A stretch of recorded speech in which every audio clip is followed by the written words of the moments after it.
Baik kawan-kawan, kali ini akan saya bagikan cara menanam cabai menggunakan media sekam mentah. Tentunya ini bukanlah hal biasa karena sekam mentah seperti ini bukanlah media tanam yang mempunyai kemampuan untuk menyimpan air dengan baik karena sifatnya yang water repellent atau menolak air. Dan postingan ini pernah menjadi polemik oleh sebagian orang yang tidak setuju, yang beranggapan bahwa media sekam seperti ini kurang baik. Tapi saya sebagai mantan penjual bunga tentunya sering berhubungan dengan para petani bunga yang ternyata dalam proses pembudidayaan bunganya hampir 90% menggunakan sekam mentah sebagai media tanamnya. Untuk satu orang petani mawar saja, dalam satu kali tanam bisa ribuan bibit yang dibudidaya. Jadi saya nyatakan bahwa tanam cabai menggunakan sekam mentah ini juga bisa dilakukan selama caranya benar. Langkah pertama, sekam mentah ini kita masukkan ke dalam pot atau polybag secara padat dengan cara penjejalan, yaitu dengan cara ditekan-tekan dengan bantuan tongkat bambu. Penjejalan ini dilakukan berulang-ulang sampai sekam ini menjadi benar-benar padat. Ini penting karena semakin padat, kemampuan sekam dalam mengikat air menjadi lebih tinggi. Setelah benar-benar padat, media ini kita siram sampai benar-benar basah dan ini sudah siap untuk kita tanami bibit cabai ya.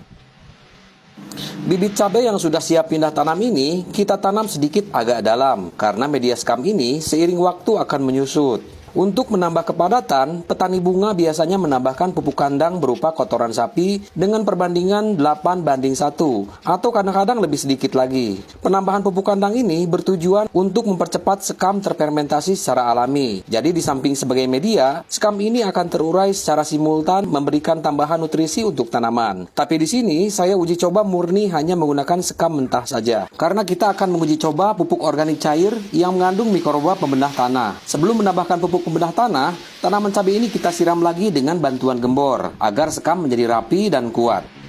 Langkah selanjutnya, kita tambahkan pupuk pembenah tanah yang sudah kita buat sebelumnya sebagai pengganti pupuk kandang agar sekam ini lebih cepat lagi untuk terfermentasi dengan sempurna. Pupuk organik yang mengandung mikroba pembenah tanah ini sudah ada video tersendiri di galeri kita ya, yaitu pupuk organik cair instan yang berbahan dasar rerumputan dan bisa matang hanya dalam seminggu. Agar mikroba pembenah tanah ini tetap aktif, pemupukan seperti ini harus di usia seminggu karena jika lebih dari itu, bahan organik sebagai makanan mikroba ini akan habis dan mikroba kembali dorman atau tidur.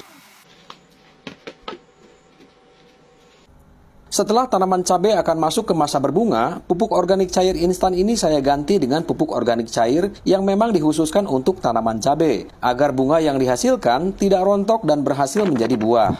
Pupuk organik cair ini, bahan utamanya adalah dari pohon cabai dari penanaman sebelumnya, karena pupuk organik cair terbaik adalah dari tanaman itu sendiri.